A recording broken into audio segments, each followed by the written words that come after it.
कल जिस तरह से हमारे देश के प्रधानमंत्री नरेंद्र मोदी जी कल बीजेपी का जो दिल्ली स्थित कार्यालय है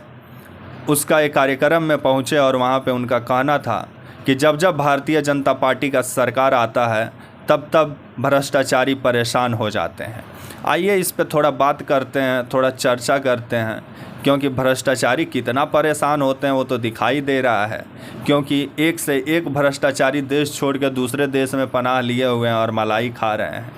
यही हमारे देश के प्रधानमंत्री आदरणीय नरेंद्र मोदी जी हैं, जो कि 2014 से पहले बोलते थे कि जितने भी लुटेरे देश से पैसा लूट के बाहर बैठे हुए हैं वो सबको लेके स्वदेश आएंगे और भारत में उनको सज़ा दिलाएंगे। लेकिन मोदी जी का सरकार भी आ गया, लेकिन अभी तक कितने भगौड़े देश में आए और उनको कितना कोर्ट के द्वारा सज़ा सुनाया गया ये तो आप लोग भी जानते होंगे। लेकिन जिस तरह से भ्रष्टाचार को लेके मोदी जी बोल रहे थे तो मोदी जी को सिर्फ विपक्ष के नेताओं में ही भ्रष्टाचार दिखता है, लेकिन जो सत्ता में बैठे हैं उनमें कभी मोदी जी को भ्रष्टाचार नहीं दिखता है। यही हेमंता बिस्वा शर्मा जी जो हैं, जो अभी असम के मुख्यमंत्री हैं, ये कभी मतलब क्या बोले राहुल गांधी के काफ़ी दुलारे हुआ करते थे और कांग्रेस के नेता हुआ करते थे। एक दिन राहुल गांधी से मिलने गए, राहुल गांधी अपना कुत्ता को बिस्कुट खिला रहे थे और हेमंता बिस्वा शर्मा को टाइम नहीं दिए, जिसके बाद ये पलटी मार दिए। और वैसे भी हेमंता बिस्वा शर्मा पे जिस तरह से जांच बैठा हुआ था और जिसके बाद से एक जैसे ही कांग्रेस छोड़ के बीजेपी में हेमंता बिस्वा शर्मा आए, ये ऐसा लगा कि मतलब वॉशिंग मशीन हो बीजेपी, उसमें जो भी जाता है शुद्ध होकर बाहर निकल जाता है। क्योंकि हेमंता बिस्वा शर्मा पे अभी कोई जांच नहीं, क्योंकि बीजेपी में शामिल हो गए। वही हाल हुआ शुवेंदु अधिकारी, जो बंगाल गए ममता बनर्जी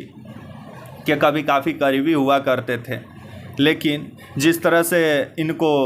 ईडी और सीबीआई शिकंजा में लिया उसके बाद से ये भी पलटी मार के पहुंच गए बीजेपी के पास, फिर ये भी राजा हरिश्चंद्र हो गए। ऐसे ऐसे बहुत नेताओं की सूची है, तो इस पे भी मोदी जी को बोलना चाहिए। और अभी जो जिस तरह से अडानी का मामला भारत में सबसे बड़ा मुद्दा बना हुआ है, जिस तरह से जो विपक्ष के नेता हैं वो आए दिन गंभीर इल्ज़ाम लगा रहे हैं मोदी सरकार और भारत सरकार पे, और जिस तरह से जेपीसी का मांग कर रहे हैं जांच के लिए कि अडानी का मुद्दा को जांच हो, जिस तरह से हिडेनबर्ग ने इस पे एक रिसर्च पेपर सार्वजनिक किया, जिसके बाद से बहुत सारा पैसा डूबा है बैंकों का, जिसको ले करके विपक्ष मांग कर रहा है कि इसका जांच हो। लेकिन मोदी सरकार है कि वो राहुल गांधी से माफ़ी मंगवाने के लिए संसद में अड़ा हुआ था। अब तो राहुल गांधी जी का संसद से सदस्यता भी ख़त्म हो गया है, क्योंकि जिस तरह से मोदी जी का अपमान हो गया और अपमान में राहुल गांधी जी को सज़ा सुना दिया गया, जिसके बाद से राहुल गांधी जी का सदस्यता जो था वो लोकसभा से ख़त्म हो गया। लेकिन कांग्रेस भी कमाल की है, अब आपदा में भी अवसर कांग्रेस तलाश कर रही है, क्योंकि मोदी जी का ही कहना था कि आपदा में अवसर खोजना चाहिए, तो अवसरें तो खोज रही है अब बीजेपी ये कांग्रेस भी,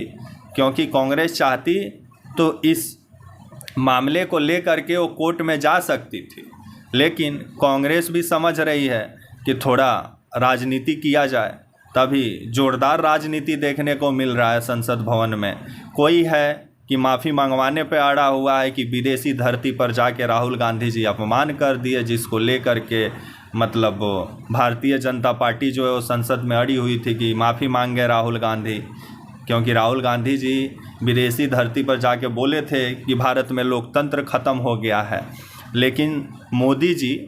हमारे देश के जो आदरणीय प्रधानमंत्री हैं, ये कितना बार विदेशों में जाके भारत का अपमान किए, इस पे भारत का गोदी मीडिया कभी मोदी जी से सवाल करने नहीं जाता है, क्योंकि सिर्फ विपक्ष में ही सब कमी है और सत्ता में जो बैठे हैं वो सब दूध के धुले हुए हैं। इस पे देश की जनता को सोचना चाहिए, क्योंकि जिस तरह से भारत का संसद भवन अभी अखाड़ा बना हुआ है, जहां आम जनता का मुद्दा ना सत्ता पक्ष उठाता है ना विपक्ष उठाता है। जिस तरह से अभी अडानी को मुद्दा को लेकर के विपक्ष हर दिन हंगामा करके संसद को बंद करवा देता है, तो वहीं अब पहला बार भारत में देखा जा रहा है कि संसद भवन सत्ताधारी लोग ही चलने नहीं दे रहे हैं। तो ये तो अजीब स्थिति भारत में अभी बना हुआ है कि जहां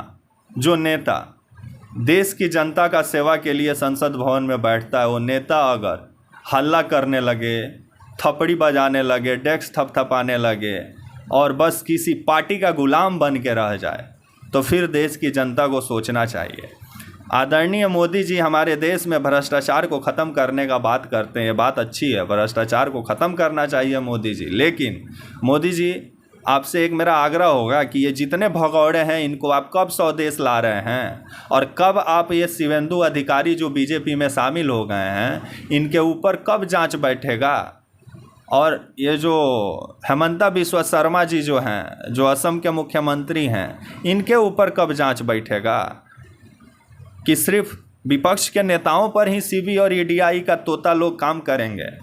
कभी सत्ताधारी लोगों को भी तो जांच होना चाहिए कि वो कितने पाक साफ हैं। तब तक के लिए आप मुझे इजाज़त दीजिए। और ये था कल का दीनदयाल उपाध्याय मार्ग पे जो बीजेपी का दफ्तर है, वहाँ पे मोदी जी जिस तरह से भ्रष्टाचार को लेके बोल रहे थे कि बीजेपी का जब जब सरकार आता है भ्रष्टाचारी परेशान हो जाते हैं, तो मोदी जी को ये बताना चाहिए कि जो विजय माल्या है, नीरव मोदी है, और भी 2-4 भगौड़े हैं, उनको आप कब स्वदेश ला रहे हैं। भाषण में बड़ा बड़ा बात बोल देना बहुत अच्छा लगता है सुनने में, लेकिन हकीकत में उसे ज़मीन पर उतारना साहब बहुत मुश्किल है।